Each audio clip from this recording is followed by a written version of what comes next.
It's time to go live. We are live. Internet. This is my face. This is a book, and we are reading Glinda of Oz, the 14th and final book by L. Frank Baum in the Oz saga, as it were.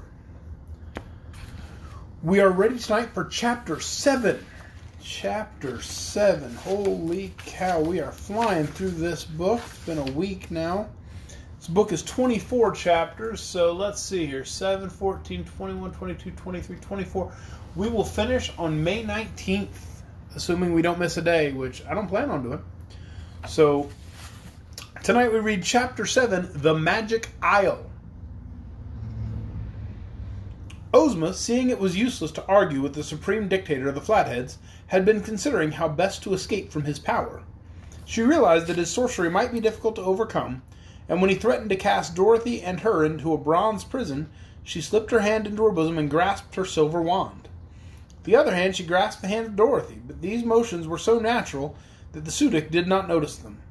Then, when he turned to meet his four soldiers, Ozma instantly rendered both herself and Dorothy invisible, and swiftly hid her companion around the group of Flatheads and out of the room.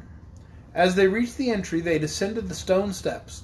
Ozma said, "Let us run, dear. We are invisible, so no one will see us."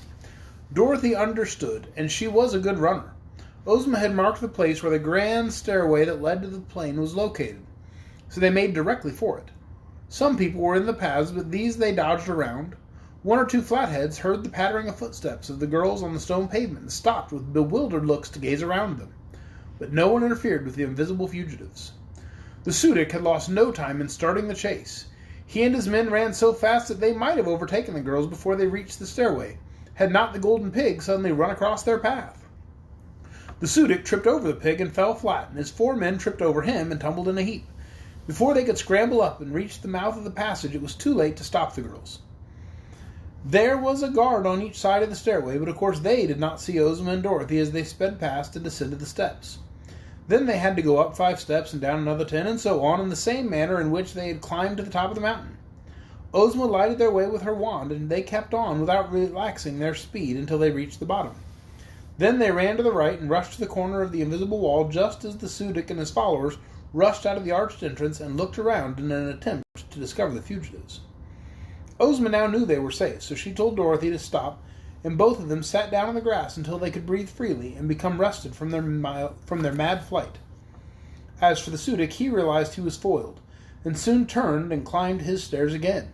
He was very angry with Ozma and angry with himself, because now that he took time to think, he remembered that he knew very well the art of making people invisible again. And if he had only thought of it in time, he could have used his magic knowledge to make the girls visible, and so have captured them easily. However, it was now too late for regrets, and he determined to make preparations at once to march all his forces against the Skeezers. "What do we do next?" asked Dorothy when they were rested. "Let us find the Lake of the Skeezers," replied Ozma. "From what that dreadful Sudic said, I imagine the Skeezers are good people and worthy of our friendship. If we go to them, we may help them to defeat the Flatheads." "I suppose we can't stop a war now," remarked Dorothy reflectively, as they walked the row of palm trees. "No. The Sudic is determined to fight the Skeezers, so all we can do is warn them of the danger and help them as much as possible." "Of course you'll punish the Flatheads," said Dorothy. "Well, I do not think the Flathead people are as much to blame as their supreme dictator," was the answer. "If he is removed from power and his unlawful magic taken from him, the people will probably be as good and respect the laws of the land of Oz and live at peace with all their neighbors in the future." "I hope so," said Dorothy with a sigh of doubt. The palms were not far from the mountain, and the girls reached them after a brisk walk. The huge trees were set close together in 3 rows and had been planted so as to keep people from passing them. But the Flatheads had cut a passage through this barrier, and Ozma found the path and led Dorothy to the other side. Beyond the palms, they discovered a very beautiful scene. Bordered by a green lawn was a great lake fully a mile from shore to shore, the waters of which were exquisitely blue and sparkling, with little wavelets breaking its smooth surface where the breezes touched it.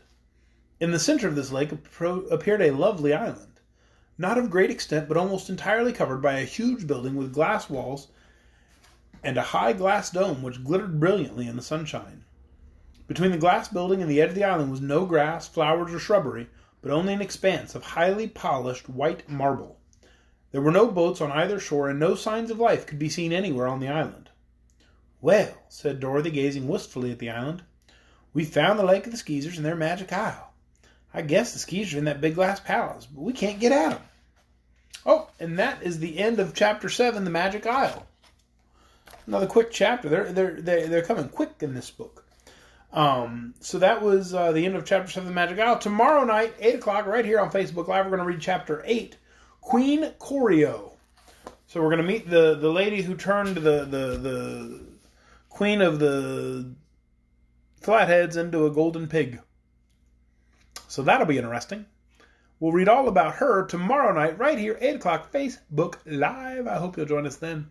And every night through May 19th when we finish. Then I'm probably going to take like the rest of that week off before I start the Phantom Tour booth. But for tonight, we are done. Good night, everyone.